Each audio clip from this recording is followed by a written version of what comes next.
Hey guys, how are you? Welcome to Tall Tales with Taco. And who do we have on tonight? Tonight. Nick, the one and only master of the universe, host of Ready for Pushback, one of the most awesome podcasts that you'll ever sit and listen to. What's Highly up, recommend. Taco? How you doing, How are you? buddy?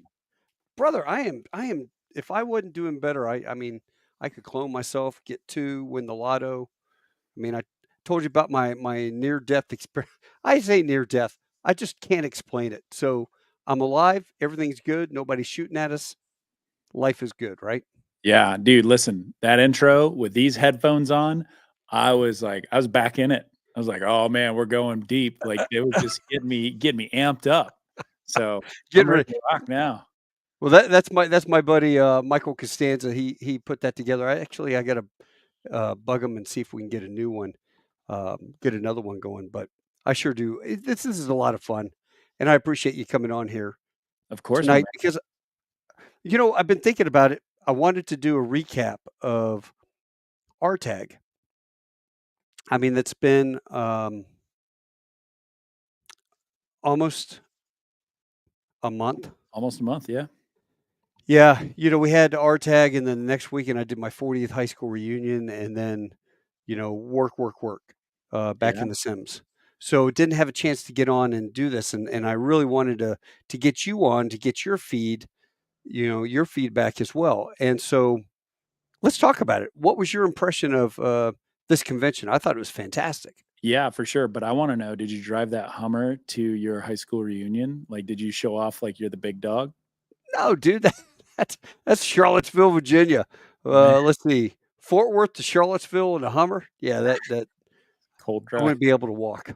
Man, yeah, I know. But yes, dude, the convention was so good. We're right around 5,000 guys and gals that were there. Josh Lee and Jim McClung and the entire staff, all the volunteers, the Wives Club. I mean, they just did awesome. It was the best one we've ever had. And it was the most dynamic, it was the most well oiled. I mean, just a massive humanity. It was the biggest convention of the year. It was great. Yeah, all these years now, it is smooth. From sort of an outsider's view, I consider myself, when I'm working alongside American, so I'm sort of an outsider. But as an outsider looking in, knowing how the humble beginnings and how it's progressed, just amazing. So, next year and the next 3 years, it's going to be in Denver, That's Colorado, right. That's which right. I know Josh is happy about. It's a little bit closer to him. Um, Yeah, yeah, it's right down the street. I think we're actually all gonna stay at his house. are And you really? that's, like, everybody, all 5,000 people are invited to stay. The HOA is fine with it. I'm sure, like, if you just bring some camping gear and show up in Josh's yard, you're Right in his probably backyard. what's the worst that could happen? No, no, no. He just put a little sign out there that says bathroom, and you go behind the trees. That's That's all. right. I heard they had running water. That's all you need. That music, beer, cold beer, Yes. and tents. So I think all the Marines and soldiers would be very, very happy. Um, let the takeaways on RTAG. Mm. Um, First of all, my takeaway: everybody looked the part. There were so many professional folks. Sometimes you see guys show up at a convention and not dressed in a Hawaiian shirt, but close to it, hoping to get an interview with somebody. I didn't see that this year. Did you? No, yeah, and you're right. So I think that it's probably a good idea to put a little perspective here. You were working the recruiting booth for American Airlines, Yeah. and I work for a company called Spitfire Elite. It's an interview consulting company, and our focus is making a pilot understand their why and make them the best they possibly can, so that when they show up and they talk to you, they are prepared. And so the 10% of the pilots that were at the convention, at least 10% were our guys. And I think that I'm also dear friends with Josh, and I'm good friends with the whole RTAG leadership. So I've certainly got a little behind the scenes peek at at the level of stress that they've been under um, to make it such a big success. And I do agree that the people that I met there were well put together and that they could articulate themselves. And that was really important. People really came prepared. And that we at the Spitfire booth, we were doing resume reviews. So if you had a resume and nobody's ever looked at it and you need it sharpened, we Yeah. had 7 coaches there and we did and both like each day we did over 400 resumes. There was like a 45-minute line of people to go through. But I did see, man, I was surprised at there were a lot of modifications that all of us made and made recommendations for people's resumes. And we didn't just leave them hanging. We had a printer and we would print out new resumes for Oh, them. really? Yeah, totally. Oh, We had wow. there's a whole Kinkos going on over there. The world we were in, there were still some gaps. And so I want to encourage everybody to really sharpen their sword as you go through these because that resume part is so important. And there were a lot of, there were a lot of really sharp resumes. Dude, I met a F-117 guy. That was wild. Really? Yes, current F-117 guy. Wait a minute. Um, I thought those things were in the boneyard and gone. yeah, me too. It was awesome. Interesting. Yes, it was so cool. Um, and but yeah, I mean, a lot of civilian pilots there, a lot of military pilots, so many helicopter guys and gals.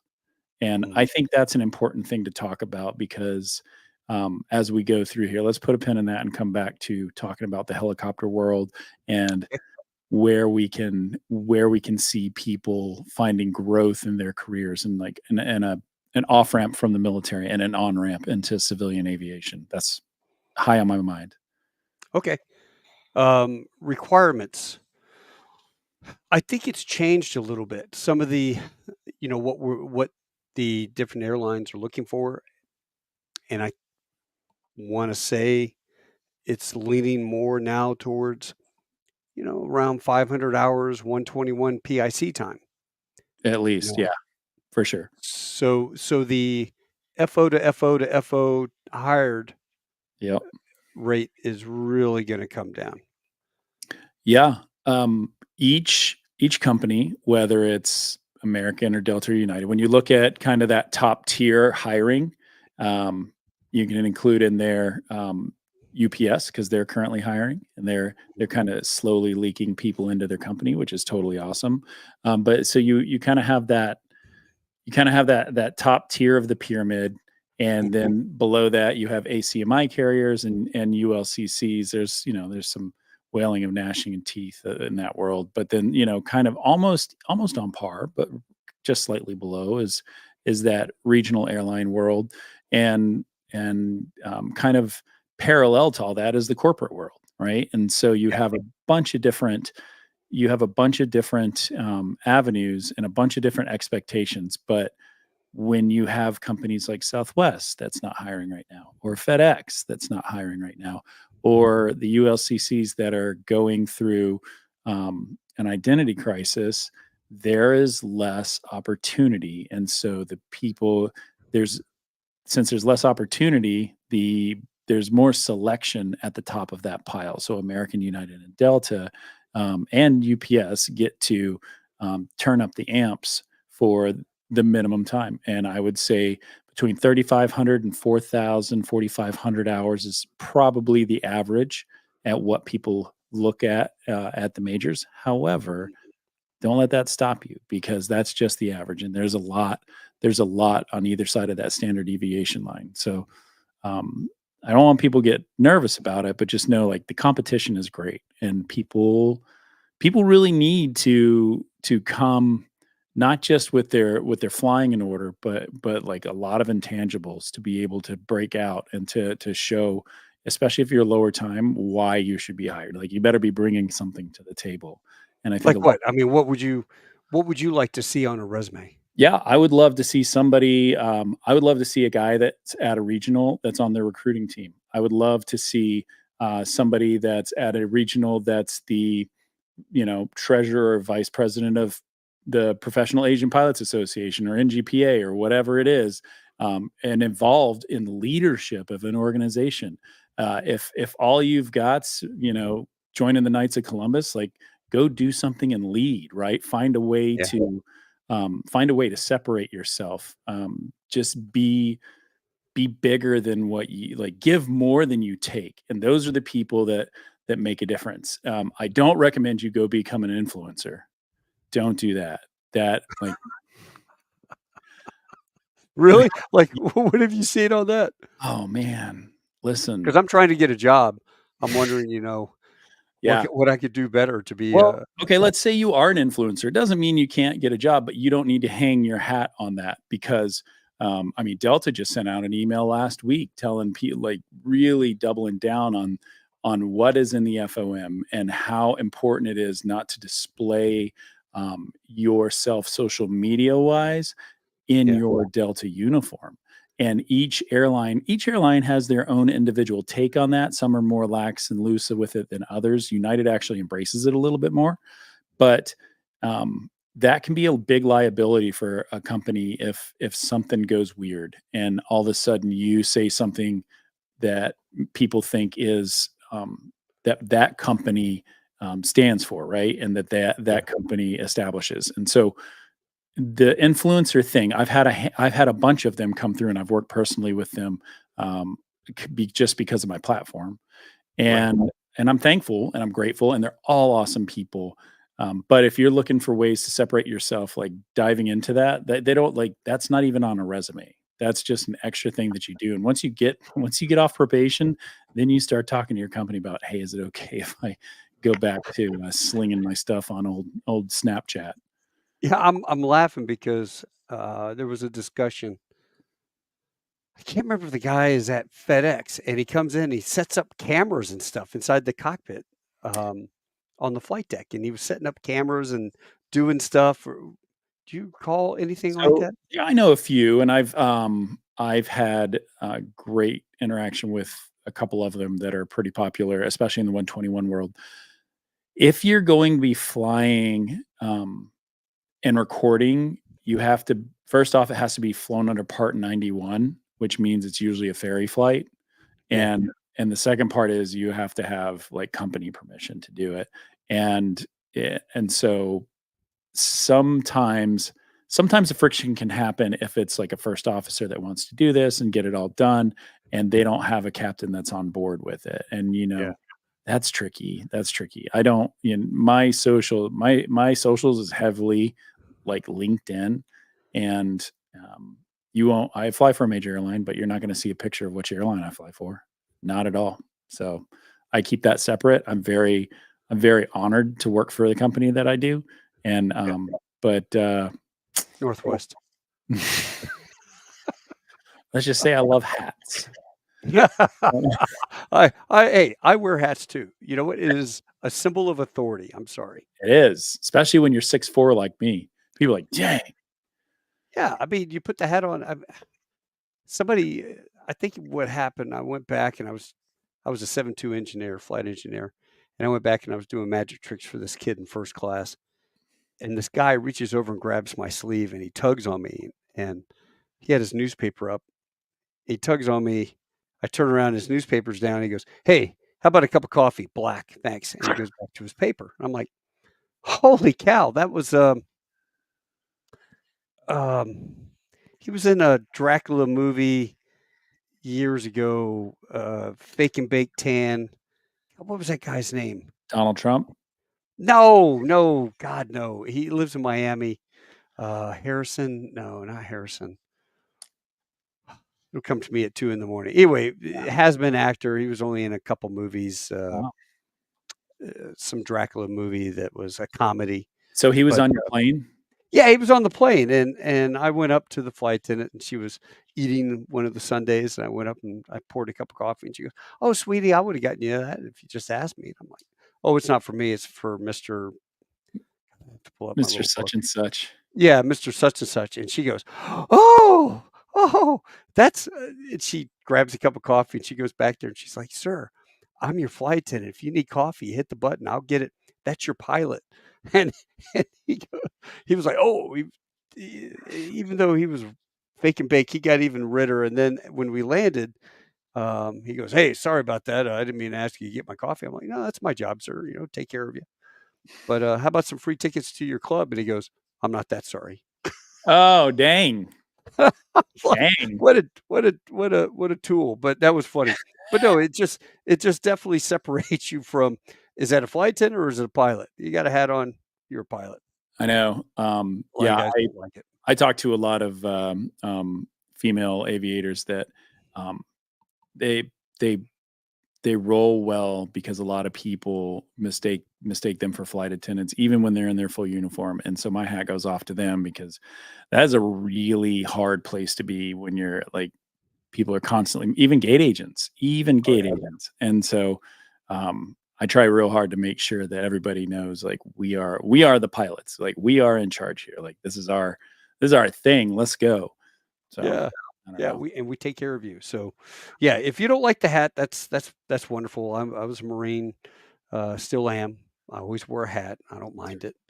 Anyway, so it's Yeah, all good. listen, Uh, back to RTAG, man. I just want to say it was it was so busy. There were so many people going through the booths. And so if you're watching this and you've never been to a convention, the worst thing you can do is show up in shorts and a t-shirt. And the best thing you can do is show up in a full-on suit, ready to rock and roll, because you never know when your opportunity is going to happen. And you've got to be ready at all times.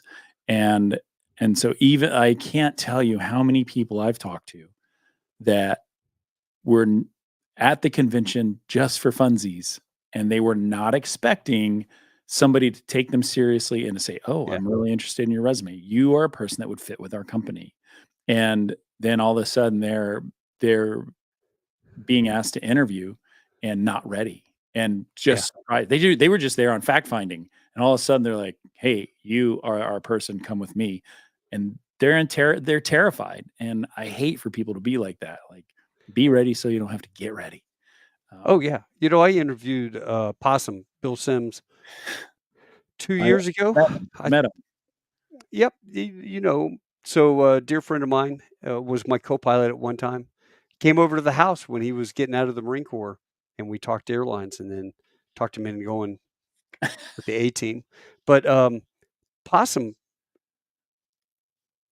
we were talking about that, when you're ready, you need that professional advice, and that's why I always send people Spitfire, because you've got a great cadre of folks, and they do a really nice job of working the resumes and the interviews and what to expect. Because I think the fear of the unknown is the biggest, and there is an art. There definitely is an art to answering the questions. Yeah. You want to be prepared, but you don't want to be canned. You want to be a little spontaneous. You want to be animated. You want to have a story, the elevator brief, but you want to have that story for any of the situations that you could encounter. Tell us about a time that you flew with a guy that broke the rules. How Yeah. did you handle that? You Yeah. know? Punched him in the mouth. Just knife hand. Um, you know, there's an art to knowing yourself and understanding yourself deep enough to be able to convey yourself effectively. And Mhm. there's a real philosophical um, challenge that a pilot has to understand themselves and understand who they're speaking with and to treat that. I tell people when they're going to sit in front of when you're going to go sit in front of Taco and two other people and they're going to start asking you questions, you've got 45 minutes to convince them that you are the prettiest girl at the dance, that you are the person that they want to love and have and hold for the rest of their life. And until, and you are basically trying to convince three people all at one time that you should be married to this airline for an entire career until you turn 65. And there's a lot of stress in that, but you also have to be vulnerable and you also have to treat them as if you are really on that date and you really are in love with that person. And it's a weird thing for a pilot to say, and it's a weird thing for a helicopter guy like me to say, like, you have to, like, treat them with love and respect and know yourself and know your why to be able to convey that. It doesn't matter. I feel like I can answer any question in any interview and crush it because I don't need to know the question. It doesn't matter what the question is. Yeah. As long as you can, if you've got something you can loosely reach back on to Yeah. to identify with, then you can find your way around to articulating yourself so that you maximize the points that you're allowed to get. Because each question it's graded 1 through 5, 1 through 7, depends on the company, Mhm. I mean, that's just it. You've got to, and sometimes it comes down. I talked to a guy yesterday, who he interviewed at one of the majors, and they held off 2.5 weeks before they called him back because they were Really? What was the holdup? it was whether or not he had enough jet time. And because Huh. he did great in the interview and Uh-huh. he did great, everybody really liked him. But they were, they chewed on that for over 2.5 weeks, finally called him and said, "Listen, not today, but soon." And, he could have been crushed, but he decided to he got on with another airline and is making his way so that he can get back to that one that he really, really wants to go to. And I think that's awesome. And I encouraged him, and I can certainly tell you more about it later on over a beer. But I love that because he was able, despite his low time, he was able Yeah. to really convey himself and really get the people to lock on that who he was as a human, and that's a big deal. I love that. That's an art form, actually. Yeah. That goes back to How to Win Friends and Influence People. Great book to Mhm. read. Yeah. Audiobook. I can't read helicopter. It's got a lot of crayons. Um, I've got to be upfront too. I never interviewed. I'm not an interviewer. I did the meet and greet. That's right. So I was out front with Alan Johnson I and love Alan. Brad and a couple other pilots. So the people that were below 1,500 hours would bring their resumes up and kind of talk to us. And what do you recommend? Knowing on the back end, behind the scenes, what they're kind of talking about, um, I would give them my best recommendation. Mhm. And it was, should I go part 135 and fly Island Tropics or whatever? And I go, you want to have a good time flying a twin Islander. I've got no issues with that. I think that's great. You're flying passengers, but 121 is really where it's at. I mean, if you can find a company nowadays that 26 years ago, 27 years ago, when I was getting out of the Marines, to go to Eagle, which was flying Saabs at the time, I think $13 you an hour. yeah, $13 an hour, and you had to pay them $15,000 for the type rating, That's right. for the honor of now working under poverty on their Which, airline to build up your time. just so people are tracking, like, that's like 25, 27 grand today. Yeah, and also they didn't get hired at American till they had about 5 or 6,000 hours. And there was no flow. There's no flow. No, there was no the flow started 12, they 13. put the flow in 97 in the contract, something I think 97. But, like, when we had 9/11 and bankruptcy and furlough, then all of a sudden we had guys going back to, Envoy. Yeah. We didn't have PSA in Piedmont, so they were going back to Envoy as, captains on, 145s and things like that. And their training was not AQP, so it was really difficult, and they didn't like the American guys coming back, taking their job, so you can be rest assured, I think they had a really tough time. That's really good perspective. Um, I talked with a currently retired C-suite individual at American, and about that whole thing. And I won't give away our personal conversation, but there was a lot that flow is really the best thing to ever happen to the Eagle for the Holy Owns in their history because It really changed the it was a really hard start for about the first 7 years, a really Mhm. hard start, and then things started to kinda even out a little bit, and now it's a good thing, and, October, I guess you guys are starting to flow back, so good on y'all. I'm excited for you. Yeah, they're starting that, first quarter, they're gonna start hiring again. Yeah, I got a friend in the Back January 8th class, it's very exciting. Oh, that's awesome. Get him hooked up with me. If he Okay. goes 7-3. If he goes Airbus, forget it. He's a Well, lost that's cause. Speaks French. I can't help him. listen, Uh, man, I've flown Boeing and Airbus, and I wish you could put them together to get one good aircraft. I'd like to have the flight deck size of a 757 Airbus, but Boeing. If it ain't, I love I love a 7.3 because you're still flying the airplane. You have to think. You got to be ahead. You can't be hanging on the tail. You Yeah, know, yeah. I like,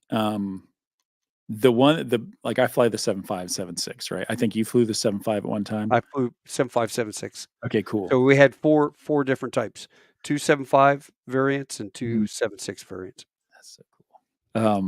I love that, it's so damn cool. The I love the fact that I get to fly this plane, first off, like, oh my Yeah. god. The the, um the thing I love about Boeing is that when you're at top of descent, it goes down. As long as you got a lower altitude set, it'll go down. Yeah. That is not the case in an Airbus. You have to, like, you're at top of descent, if you don't remember to tell it and push the button, it'll keep flying Yeah. straight, and it's such a maddening, oh my gosh. Plus, I'm not smart, so I can't remember, and it's so hard. So, Isn't that what the Northwest dudes did that one night flying from California to Detroit, and they just flew right on past Detroit? yeah, I think they were checking the I back of their think eyelids. Yeah, I think Oh my they were god, explaining how the, new bid system worked or something, but, yeah, man. that was a little lack of a pilot monitoring. Yeah, Alright, so we kind of on a meet and all greet, over. when I would meet somebody, Yeah, my recommendation, and this is just me, is find a place that doesn't charge you a contract. Some amen. places are going into a contract now, right? Amen. Amen. It'll Um, go, I think it'll really temper, here's what I think. I think that's gonna temper down midway through next year. If hiring increases, if Boeing gets their stuff together and the strike, like, works itself out, then once they start delivering jets, I think the contract will go away, and then I think that there will be a window of people that are trapped at that company that are the most miserable people on earth. That's what I predict. I don't know that they will get rid of it because it's a stop loss. It really is a stop loss from, It's a gain, sucking. it's a stop gain as well. Yeah, yeah, it's true. I mean, because why would I go there if I gotta sign a contract for 5 years or whatever it is? Um, but on the other side, think about this. If it's in a city that you wanna live in and Mhm, it's a 5-year contract, mhm. you get the seniority, you get the PIC time, you could write your ticket anywhere you want. You sure could. You could have written that ticket 2 years prior. You could have, yes. So if you write that ticket 2 years prior, let's say let's say you're 40 when you get hired, but if you stick around, you're 42 when you get hired. Well, when you retire at 65, that's over $1,000,000 that you left on the table because you signed that contract. If it's 2 Yeah, years. that's true. Maybe it will go away. I don't know, we'll see. I listen, I don't like that. I will, that's as nice as I could say it. Yeah. Yeah, I told people, don't do the contract and, go fly for a regional that is not associated, if you have a regional that's not associated with your airline, um, then you also have the flows and things that Mhm, might slow you up a little bit. But my advice was just find a solid regional that you can go upgrade, fly 1,000 hours as an FO and upgrade. So which one has the fastest upgrade? Get to 1,000 hours, upgrade to the left seat, get your PIC time, and then come back. You know, having a 800 hours PIC time in an Airbus is not what they're looking for now. Agreed. It doesn't matter what the jet is. It matters what the rules are you're flying under. Yeah. Yeah. It doesn't matter how big or how small it is. The idea of 121, they're currently like definitely a hierarchy between 121 flying and 135 flying versus Part 91 or whatever, 91K, all those things. Like there's this little gray area between it. But I would say that the corporate guys and gals, like there's no disadvantage to them. Usually the barrier for entry into corporate aviation is much higher because the insurance requires them to have more hours. So they're not getting hired in a complex jet at 1,500, 1,700 hours. They're getting hired at 3,000 hours. And so that's a tricky thing. And it just depends on, you could look at FlexJet and NetJets and what their upgrade times are, which are relatively short right now. Are they? And What are yeah, they doing? listen, everybody's gonna like blast me about it. I want to say 24, 28 months for upgrade. That's Um, not bad. yeah, no, I mean, 5 years ago, that would have been amazing. Yeah. So that's please, listen, if any Flex or NetJets guys and gals are out there, sorry about the wrong number, whatever it was, but it's down. Um, the Yeah, upgrade time is important, and Boeing's messing everything up. I had a Yeah. really good. What do you hear on that? I mean, besides we've only received, I think, one max out of 24 that we have on order, Yeah. and Yeah. just maybe 2 or 3 7.8s.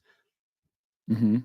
I do hear the rumor mill is that once we start getting more 7.8s, you're going to see the seniority number really start going lower. I mean, Mhm. it's insane now that we have captains at 12,000 seniority captains. Yeah, and you've got how many total? You've got 19,000? 16,000. 16. Okay. I'd have to I'd have to get on the website and look it up. But I think It's not worth it. 16,000 some. And Yeah. but we're still retiring about 700 guys a year. Yeah. Yeah, for sure, and next year, I think 1,100 next year. Okay, I wanna talk about Boeing real quick. Yeah. You mentioned the 7.8 and the 7.3, and it's important to think about what is happening at Boeing. Do you know where the 7.3 is made? Well, 7.3 was always up at Boeing Yeah, where? in Seattle. In Seattle. How about the 7.8? Well, that's South Carolina. South Carolina. Charleston. Yeah. The difference between Union and Washington non-union. right to work state versus non-right to work state, absolutely, which is why those 7.8s are slowly showing up. They're hampered slightly by, um, I believe they gotten through the FAA safety regulations, and there's still some, rare earth minerals and stuff that they're trying to get, that are the supply chain stuff is slow. But yeah, like, as the 7.8 really starts to deliver, that's gonna really open up the aperture for, American and United, and getting their aircraft going. The 350 on the Delta side, they've got, I think, I wanna say 55 on order or something like that, and over the next 15 years, which is, quite a while, but it's a big plane. Do you know off the top of your head how many pilots are needed to staff a new aircraft? Is it like 60 something? No, I don't. There's a math problem depending on the size of the aircraft and the frequency of how it flies and the distance of it flies. There's this math problem to figure out how many pilots you need to staff each new aircraft, and so that goes into the gonculator whenever they do the system bids Yeah. and all that. But I mean, that getting a wide body really raises the tide for everybody, right? And so great opportunities. Yeah, mm. So progression-wise, Hmm. my thought, if you do narrow body slave galley, we call it. So you're narrow body in the Airbus or 7.3 fleet. Hmm. If you go right seat, now 777, you may have more opportunities to get the 777 because the 7.8 is more senior. But Hmm. the 7.8 has a HUD for the FO. Hmm. And there's a lot of other benefits as well, like it has a humidifier. You feel great after flying the dang thing. But you have a HUD so that when you upgrade to captain on the 7.3, you're already a HUD cripple. And then you have the experience of wide body crossing the ocean, the tracks, what to do, and all the emergencies, and where to go, and where would you dive into if you're at this point, Yeah. Um, Oh, I'm and familiar. that comes with experience flying over a lot. That will help you when you do decide to upgrade to captain on the 777 or 78. Because I feel so bad for the guys I see that look like they're ready to shoot themselves, or the narrow body guys who upgrade to captain because I can on the 7.8 or 777, and they've never flown wide body, and they're just like deer in the headlight. Oh my God, they're Yeah. hanging on the jet's tail for a while. Yeah, there is certainly a learning curve with international flying. And man, it's a whole new beast. It's a lot of, and once you do, you knock out a few reps to each individual airport, a few reps each one, like you start to get a picture of it, but it's not for the faint-hearted. Like No, if you're gonna be if you're gonna be that junior captain upgrading from your narrow body to your wide body, you're going to jump on a 777, and all of a sudden, because can you still get 777s out of training? Like you guys are no, okay. no. I don't think we've had any new hires going to wide Okay. body. Well, I mean, think about two of the most junior in the category trying to cross for the first couple times. Like that's a lot of stress. That is a Yeah, it is lot of stress. blind leading the blind, man. Yeah. Oh, and it happens for sure. Oh yeah, guys go. Captain goes into the back, take a nap, and the FO put in, some slop, and instead of 2 miles, put in 3 miles, and Yeah. then put an endpoint, and they just blast right through the coming into Shanwick. It's Oh like, no. what's your position?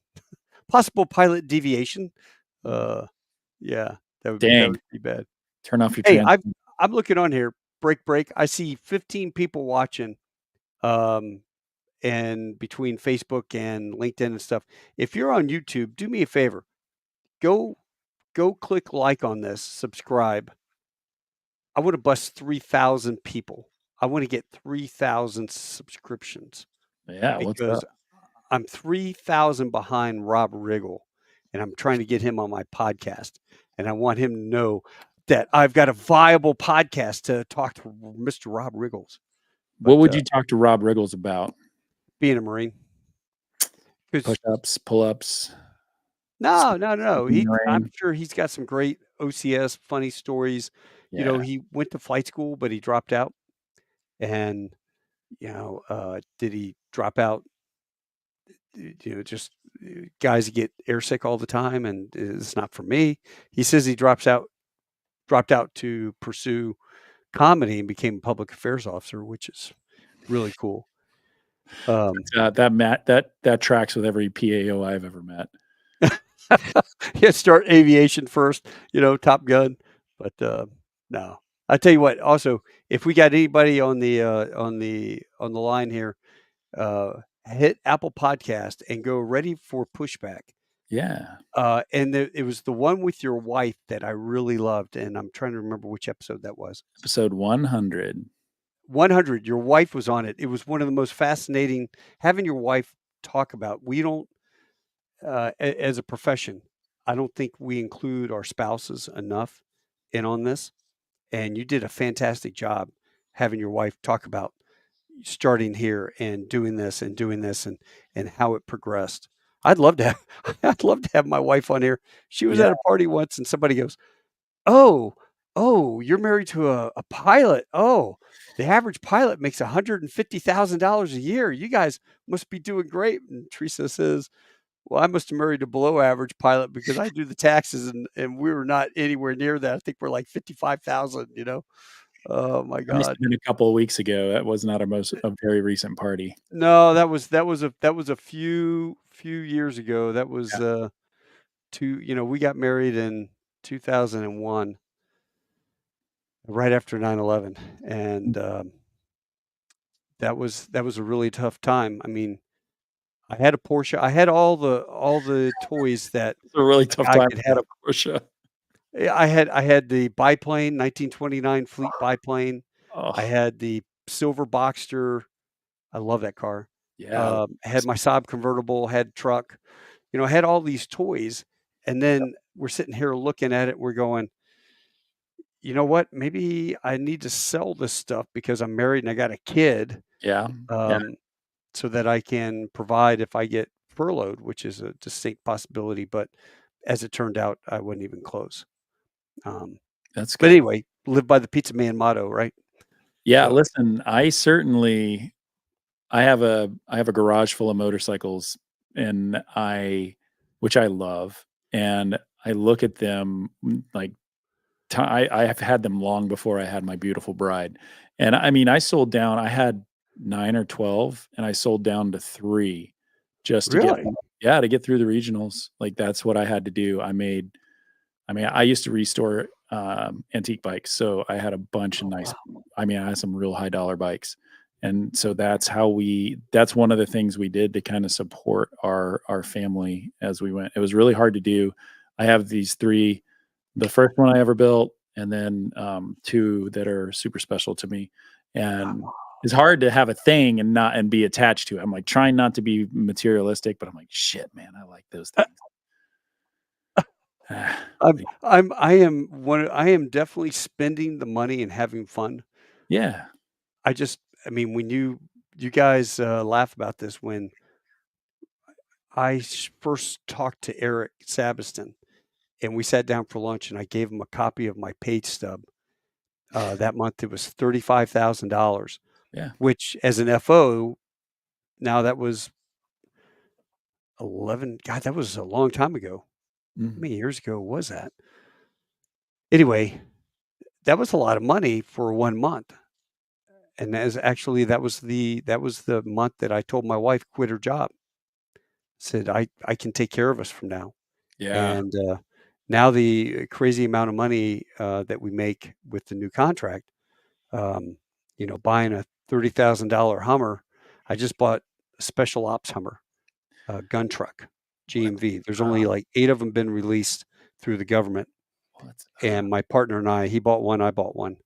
And to be able to stroke a check or buy something like that it's a nice feeling to Well, have that kind of money. But it'll pay off later if I had to sell it. yeah, absolutely. But also, I think for some perspective, like, um, you've been flying at the airlines for a real long time. You didn't 26 years. Yeah. 26 years, and you're out of the messy middle. Like your kids are grown, everybody's out of the house. You have an opportunity. You've lived in the house for a long time and done all the things and been prudent about your finances so that you can, when it's time to go have some fun, like it doesn't hurt because you've planned and you've been ahead of that. And that's so like that's the definition of prudence, right? And that's why it's virtuous. And I think that's really Well, important. it's a different investing. It's not wasting money on mochachinos at Starbucks or buying something. It's something that you could turn around in terms of, I paid $10,000 for a vehicle and now it's on the market. I could put it on any of the Yeah. military markets and sell it for 45 in a heartbeat. I'm going to wait till January and see what happens. It might be worth a lot more. Somebody wants it Jeez. in January, but If it's worth more because of that, then our job's in jeopardy. So I don't want that. no, Um, I don't want that either. But I'm telling you, if you can find a hobby that you can work on stuff because you have a lot of days off.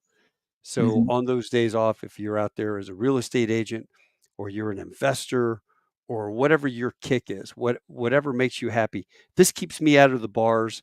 This keeps me from going, drinking with the guys.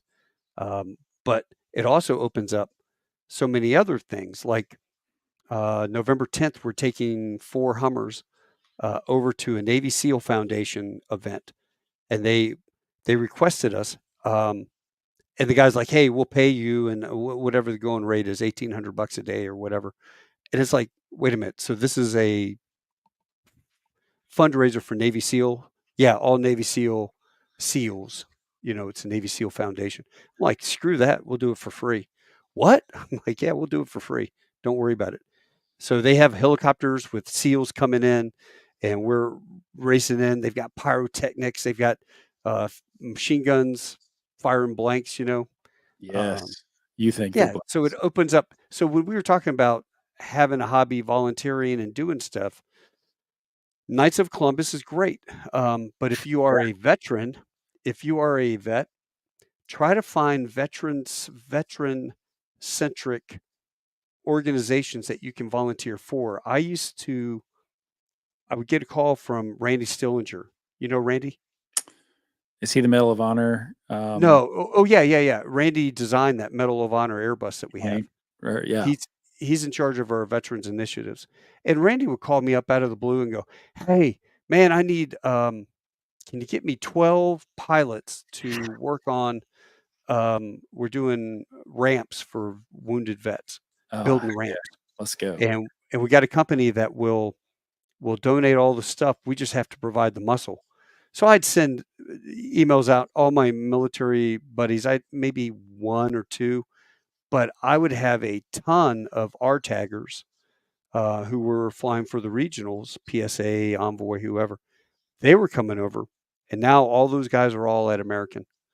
Well, Um, they're also getting FaceTime with leadership and because were everybody's giving more than they're taking, and that's an easy thing, right? And so yeah, and Skyball for American.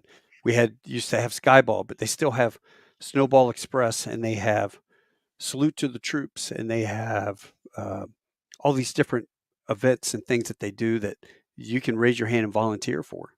and they should, and that's a really good thing about it. I love that. It's a great opportunity.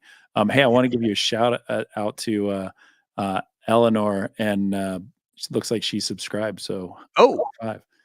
hey, here we go. Thank you, Eleanor. And And Shepidep?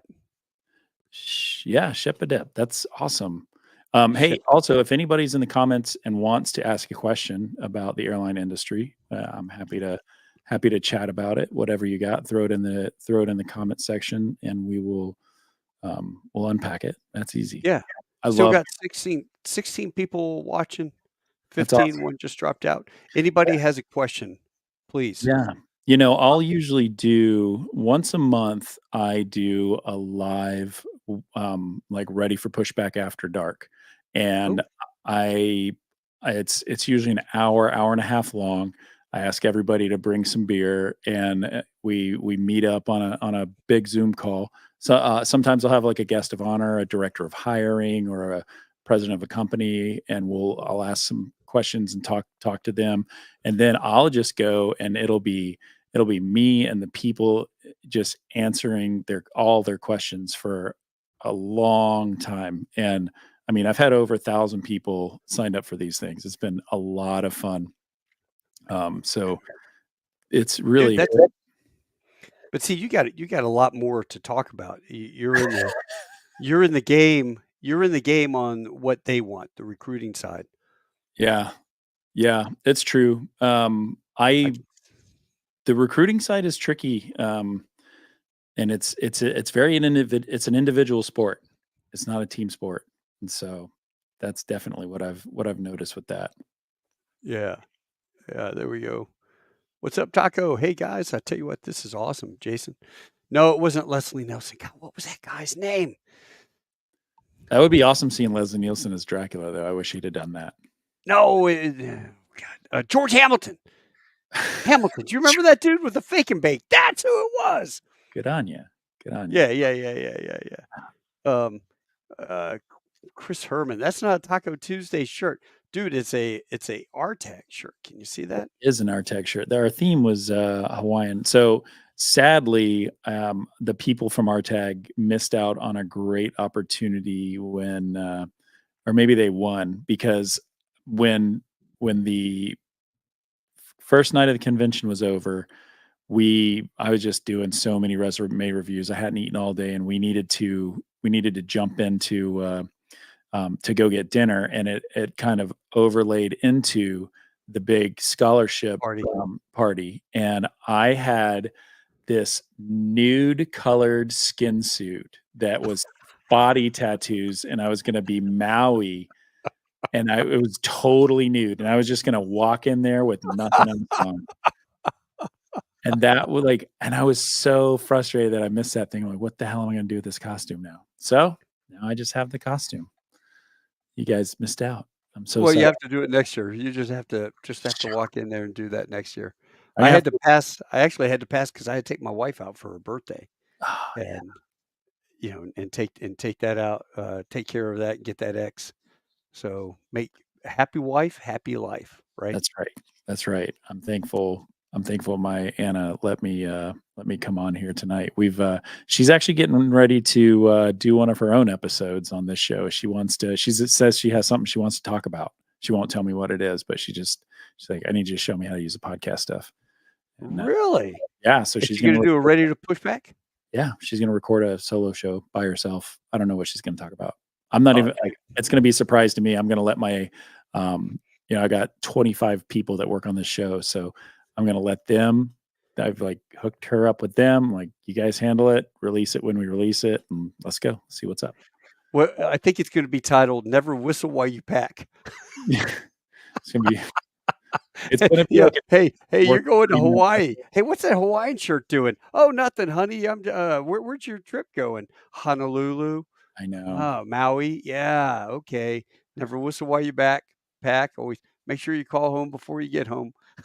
Yeah, I was in Stuttgart last month for Oktoberfest. That was definitely that didn't suck.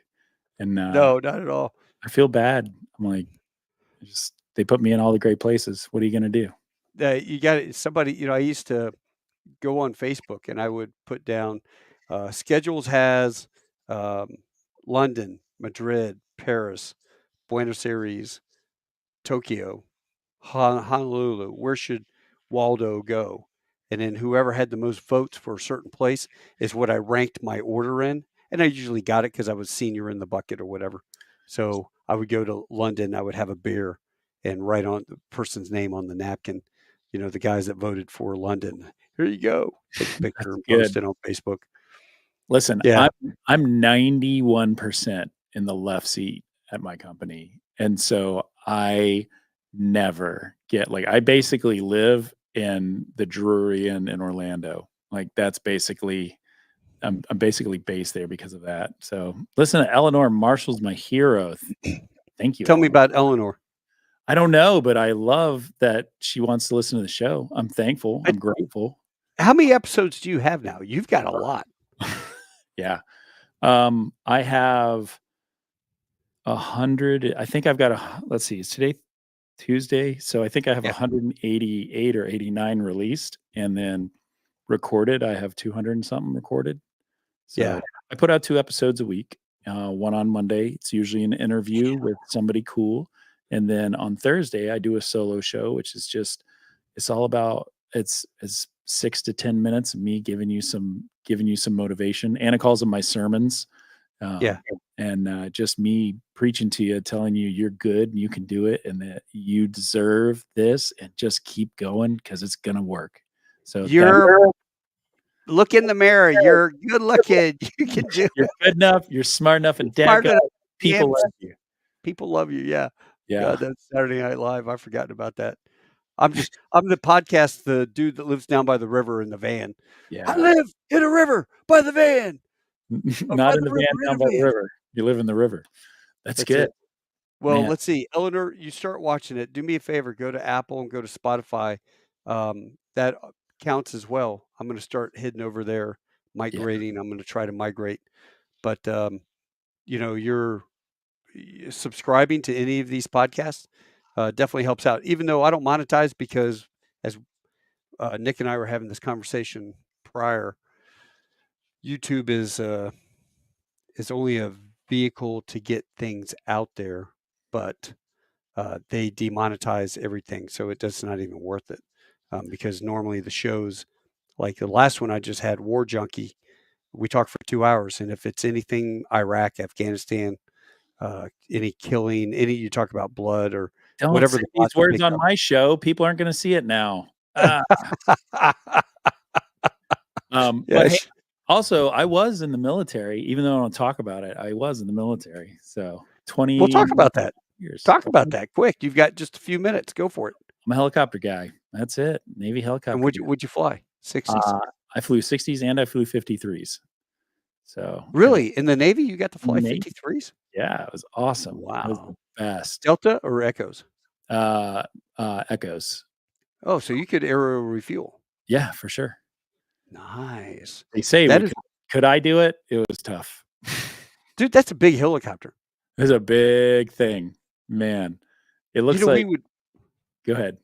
we'd give you guys gas and put the flaps to like 70. Yeah, you guys And look like you're stalled trying to give us gas. yeah, we're hanging at like 112 knots, 115 knots, and the whole airplane's like, whoa, and we're going, man, this is kind of rough. Yeah, and we're like trying 150 knots just to try to keep up with you, and like that thing does not fly pretty at 100. Like 120 knots, it's happy. Yeah, 125, it starts getting angry, and like anything past that, it'll do it, but like your life's in your own hands.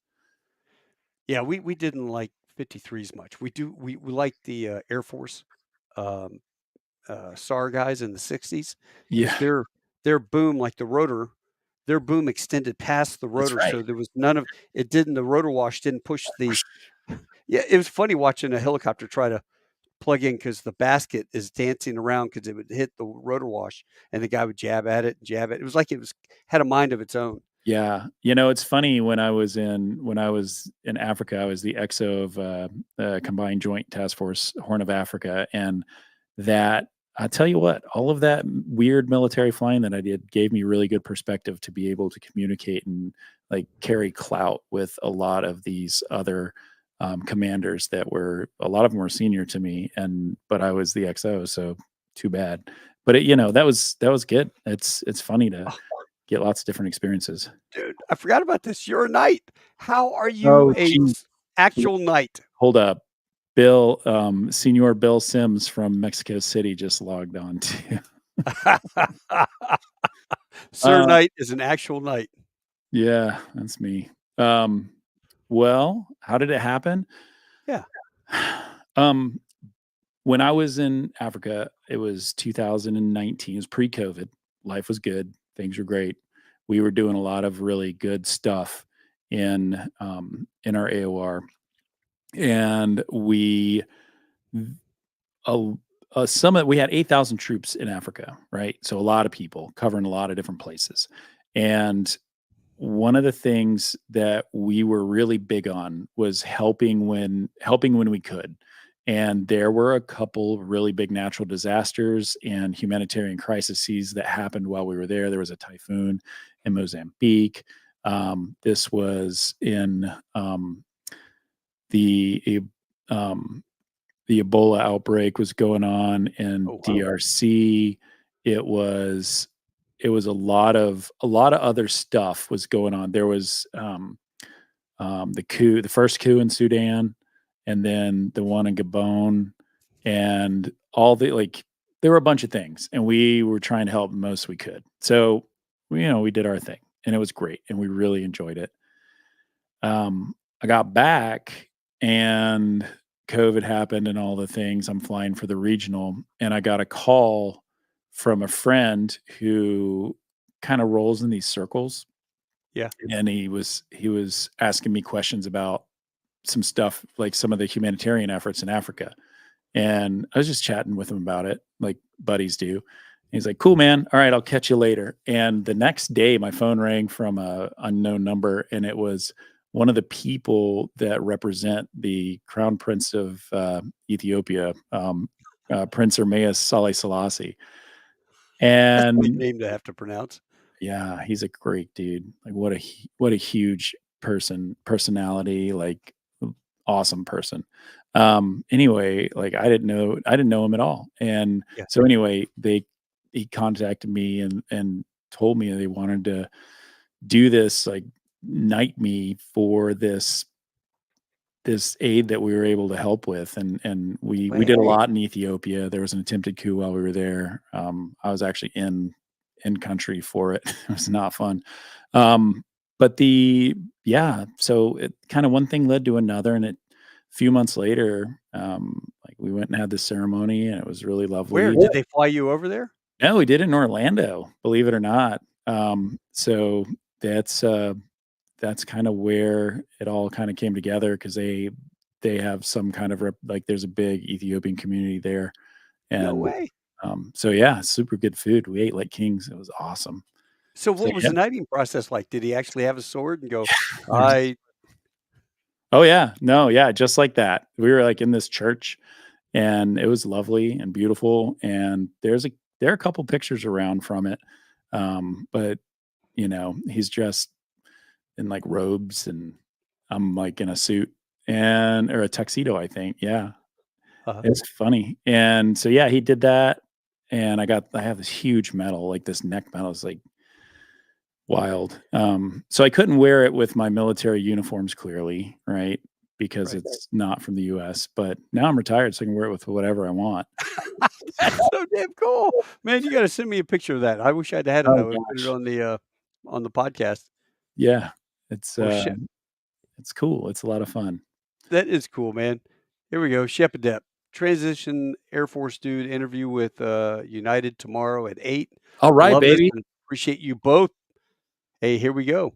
Listen, hey, Shepardep, you tell Justin Ritter that you were up with me listening, talking about being ready for the interview, getting calm, getting collected, knowing that you've got all the technical information down, you've got everything ready to rock, and you're going to crush tomorrow. So go into Denver with a lot of confidence and just know that you're going to be great. So heads up. Hey, You got we're praying. You got it, Shep Adept. Look at this. I got through all of Nuts podcast training for the Marine Corps Marathon. Listen at 2 times it. speed. Jeez.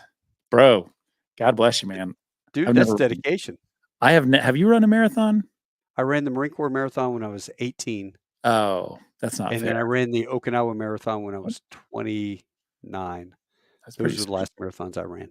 I have not run one. I got ready for the Nashville one, and about 2 weeks prior, I got, like, plantar fasciitis, and that was Uh, miserable. yeah.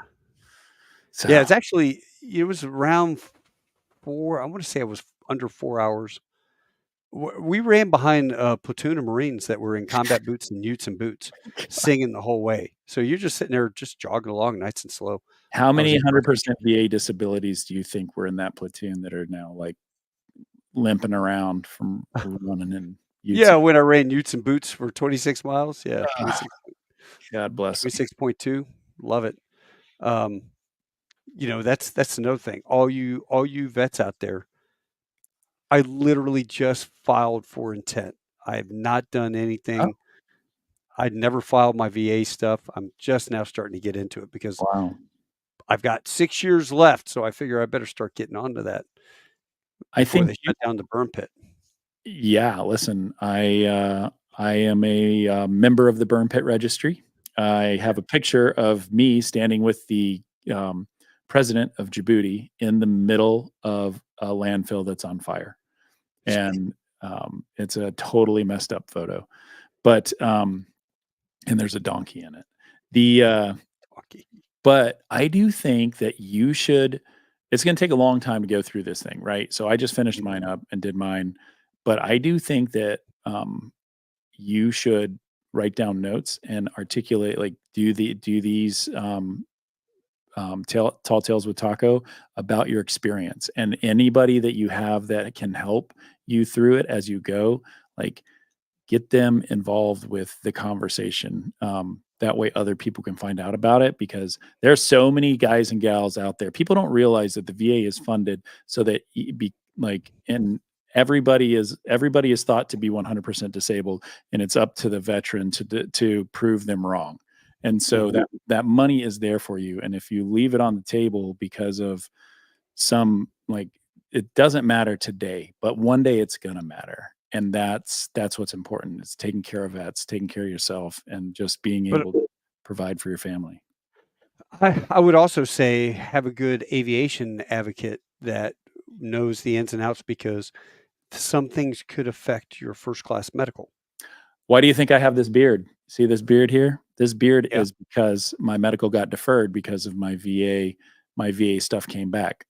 and I got my new rating, and the FAA said that they wanted to send my file to a consultant for a review because of those things. And I worked with AMAS, the Aviation Medical Service, which is like the best, like gold standard best there is. And they walked me through everything step by step. I went to the doctors, provided all of the details that they needed. And now I'm just waiting on, it's been 2 months now, and I haven't flown, so I grew this beard, but I got it. I'm covered, and I should be hearing back here in the next week or so to get moving again. But yeah, you could definitely at least get your medical deferred for a period of time. So you need to have an AME that understands the VA before you shoot yourself in the foot. Got to be Yeah, oh, careful. yeah. Oh, yeah. And make sure you've got a war chest saved up as well Yeah, for sure. You got to to. be able, because 2 months off, the average guy that doesn't have a side hustle or something, that's Yeah, so at my company, there is FAA medical. If it gets deferred, and I think everybody's got it now, but if you get deferred, then they give you 60 days free where it's full pay, and you still bid, and they pay you for whatever you're awarded. And then after that, you go to a year of short-term disability, and then after that, you go into permanent long-term disability until you can get back. So that's kind of, you got to burn your sick time. So FAA leave, burn your sick time, short-term disability, long-term disability. And so that's why you should always keep your sick bank full. yeah, yeah. Keep your sick bank full, and also get all the loss of license insurance All of from it. your union. Every Loss bit of it.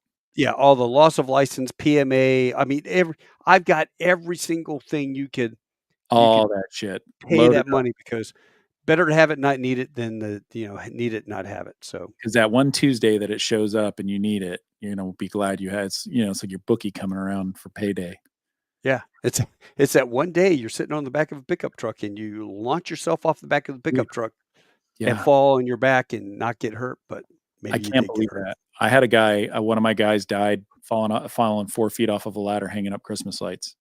Yeah, So, I mean, dude, I just still can't figure it out. So, yeah, um, that'll be a spiritual podcast I'll have, because I sat on the couch crying like a baby with my wife, sitting there going, "How did I not die? yeah, I should have been dead." I mean, the look on my son's face was I was dead.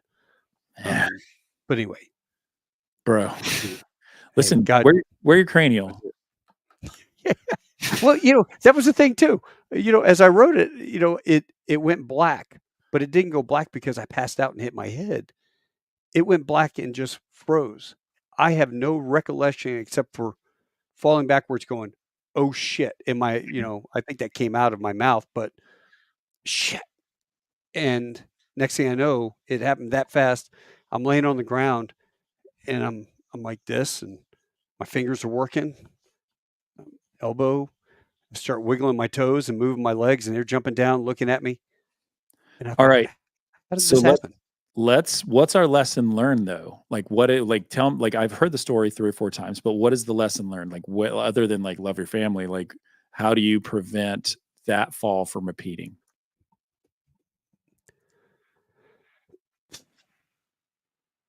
See, I ask hard questions too.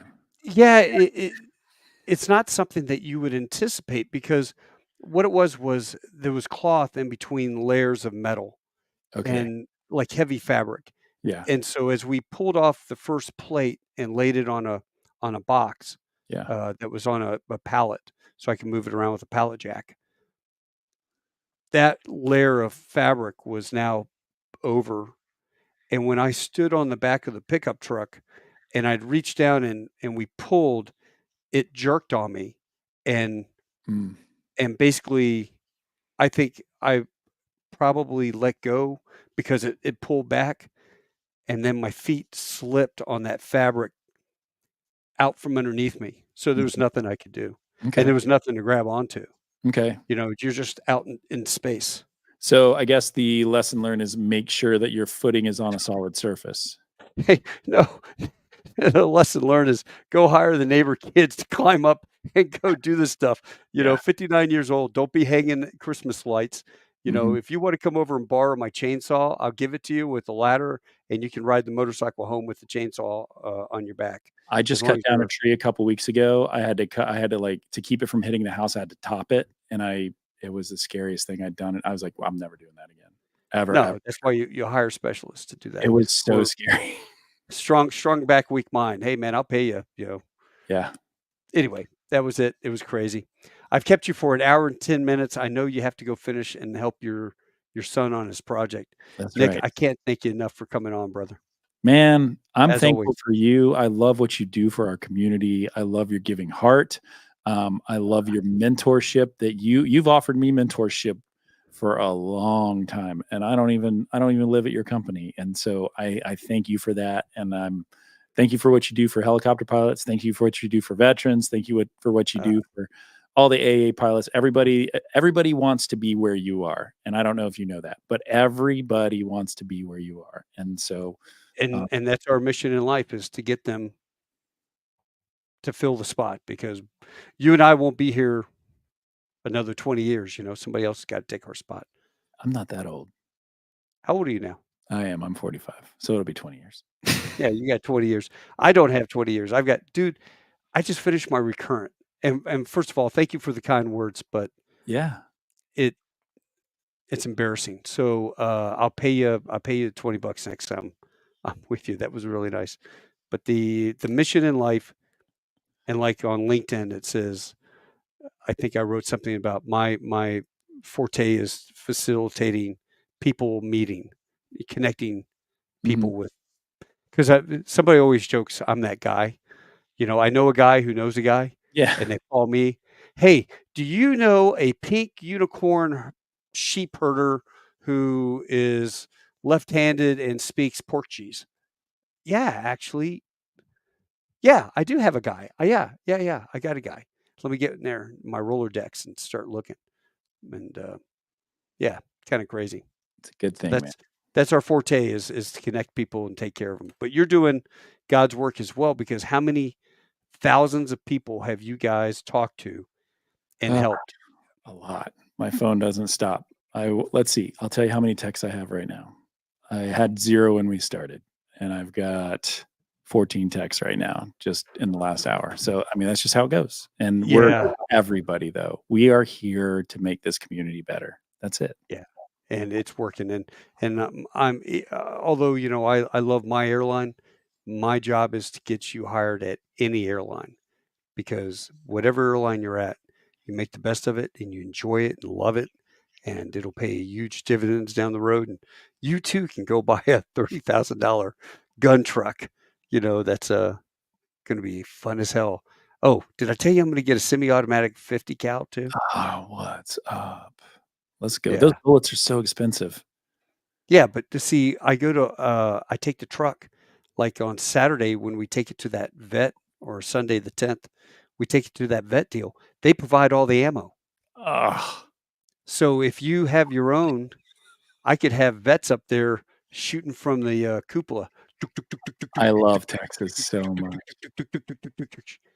Yeah, baby. You can do that in downtown Atlanta too. It's different. Hey, I can hook you up. You go out to the countryside. I've got a buddy out there, a Marine. He'll Listen, let you drive his tank and stuff like that. I'm gonna buy a truck from you one day. You wait and see. I need Dude, it. yeah, you need it, man. You'll have some fun. And you can take your boy out there and something to work on, right? Let's go. It'd be awesome. All right, brother.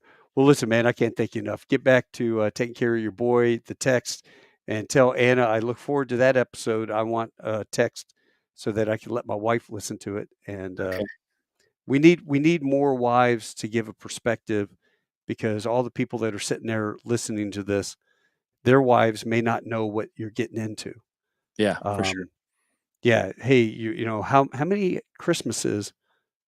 I can only count of a few on one hand that I was home for Christmas the first 15 years of my career. Oh yeah. Very I'm few. yeah. Yeah. Thanksgiving, Christmas, holidays, birthdays. You can't be the soccer coach. You can't be in a play. can't direct a play, can't be in a play with your kid or do whatever because you're unreliable, because you're on reserve, or you got the crappy schedule. So yeah, there's a lot of things wives I think really need to know. Yeah, You for know. sure. Well, I'll keep you All right, posted. All right, buddy. God keep bless. me Good posted. night. Good night, man. You take care. I'll see you, brother. Hey, folks, I hope you enjoyed that, and certainly do appreciate those of you that were able to subscribe. So subscribe if you don't mind. Hit Ready for Pushback on Apple and Spotify, and that's Nik's great podcast. And then Tall Tales with Taco Bell on YouTube. And it's also on Facebook as well if you want to subscribe there if you're a old person like me and you have Facebook. But you guys take care until I see you again. Adios, hasta luego, sa wiedersehen, tschüss, shishini. Au revoir, domo arigato gozaimasu, tando shinde, kudasai, ciao, arrivederci. Tashakor, assalamu alaikum, mahala. Oh, you know what? I totally forgot. I brain dumped on this. Some of the upcoming podcasts. I am in talks with Rob Riggle, who I really like as an actor. I think he's an awesome actor, but he's also a retired Marine lieutenant colonel who served overseas. So I kind of want to talk to him Marine to Marine because when you watch the podcast with Rob, they're not military, so they haven't had that shared experience. I think we would get along great. Um, I also, this is kind of crazy. You know how you get sucked into the little YouTube hole of videos and stuff. Steve Iman, have you ever watched the guy that does the sports announcer stuff for people, the robbers? It's all the films like robbers trying to rob somebody, and then the good guy has a gun. He calls it a wireless hole puncher, and the cops hit somebody with a taser. Anyway, Steve Iman, I've written to him, and he wants to come on the podcast. So I'm kind of excited about that. It's not military, but it's amusing to me, and all my Marine buddies love it. So if you guys have something for those two, I will make those announcements as we go so that we could make sure people can get on and ask some questions. Where do I live? I feel like you got a great garage with a built-in bar. I do have a small fridge. It does not have a bar, but I have been known to sit and drink adult beverages amongst all the armor in the garage. Before, and you are more than welcome. You just contact me. Here's a picture of when I had the fox. The fox was a blast, and the little ferret next to it. There's a ferret in front of a 787. That thing's a lot of fun. Although I've got 4 Hummers, and I have another one on the way. Then within our company, we have almost over 12 Humvees now. So life is being more consumed working on the Hummers. So I don't really play with the toys as much. Like I have this beautiful Mutt 151, and it's got a recoilless 106 rifle on it. I'm going to put this up for sale, unfortunately. I mean, it runs great. It's an awesome piece of gear, but I think I'm going to have to sell that because we are working on Hummers constantly, and that's where all the time kind of gets spent, And here's a little lineup of that's 4. We got another photo with 6 that we had out there, and we just kind of play with them. They're a blast. Used to have an old biplane. It was my I Love Me stud picture. 1929 Fleet with a Kenner K5 engine on the front. She was orange, had a witch painted on it. It was called Which Way Air. That was pretty cool. That was a lot of fun. Certainly enjoyed that, the old days. So I don't know. There's only 2 of these in Texas, which makes it a really unique vehicle. So if anybody's interested in buying a Mutt 151 with a recoilless rifle on the back, just let me know, and we will talk. So, Shepardep, enjoy your enjoy your interview, relax, uh, do a couple push-ups before you go in there. You'll do fine. Trust me. You will do great. You're going to be well prepared for it. And for all the folks out there still listening, I certainly do appreciate you guys coming. Like I said, hit subscribe. I want to get over 3,000 before the night's over and show Rob Riggle that I've got a podcast worthy of him to spend his time on. So you guys take care and hopefully see you next week very soon. Let's see, what can I play for the goodbye? I think I am going to do this one. Good night, guys.